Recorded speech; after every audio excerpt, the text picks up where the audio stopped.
the best gift I ever got a girlfriend, I got because of Tommy Wiseau.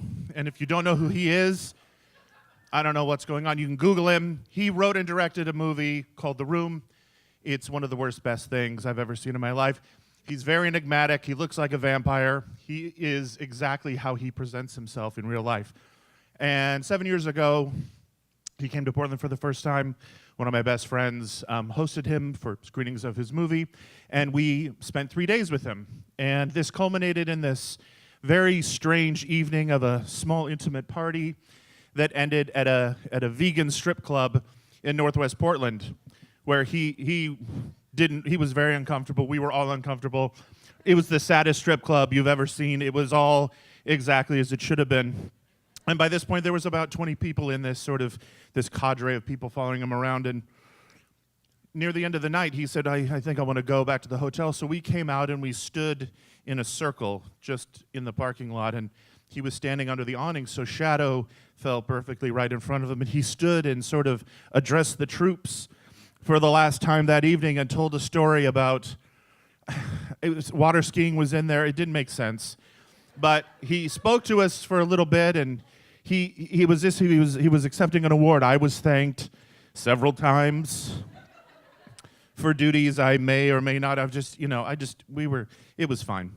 And then he left, and he sort of waved, and at the end, you walk to this stairs that go down to the parking lot, and as he descended, we all sort of watched, and then I heard a little scratching. We all heard the scratching, and we sort of turned our gaze back to the dark space that he was once holding, and I walked over. And where he was standing was a tiny little marmalade kitten. Like, tiny fucking kitten. Palm of your hand cat. And we were upset. We were like, what did we just see here? What the ectoplasm of this man spat out, and we didn't know what to do. The women were strong, the men were crying. It was upsetting. And I took the cat, and we were like, well, certainly someone inside. So I went into the saddest strip club ever, and I just went to Cheyenne. Is this your kitten? China? No? Are you sure? Who's in the back? We went to the back. We asked all the bartenders.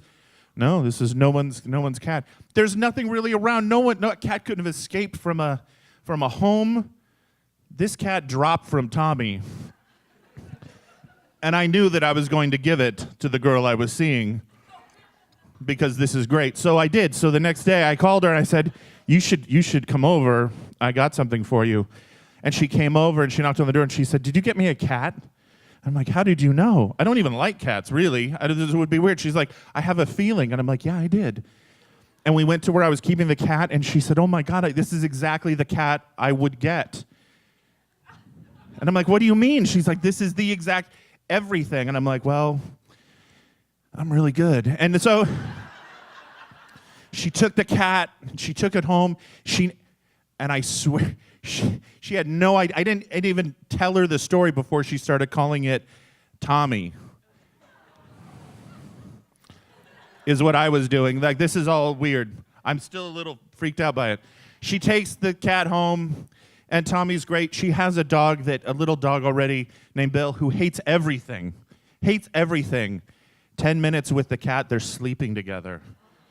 It was adorable. I mean, I would watch it. Anyway, I screw things up, we break up.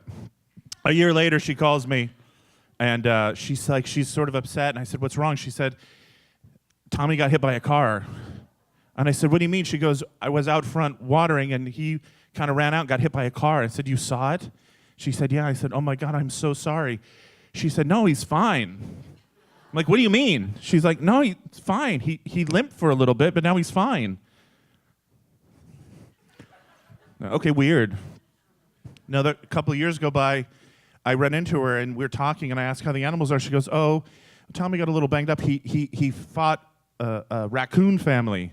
I said, what do you mean? And she said she moved, and he had wandered into a briar or a brush. I don't know what a massive things. And there was like a raccoon family, and they descended on Tommy. And he came out with just a couple scratches. And it was noisy, she said, for minutes. And I'm like, did any of the raccoons come out? She said no. And I'm like, what's going on? And so it was shocking when she called me a few weeks ago to say that Tommy had died suddenly, that he had been like 100%, you know, just a normal cat, and then one day was very sick, and so she was like, this is not like you. And he had just been to the vet recently, but she took him in, and they ran tests, and he had some leukemia that is just unheard of. Like, it doesn't like, they don't know what to do. Aggressive, and she had to put him down. This cat from another world, this beautiful little angel who fought raccoons and could take on cars and make Tiny Bill love him, and made me, I think, made Shauna love me a few more months, so that was pretty good too. Anyway, if you see Tommy Wiseau, when he walks away, check where he was standing, because there might be a little cat that'll make a girl love you for like 3 months. Thanks.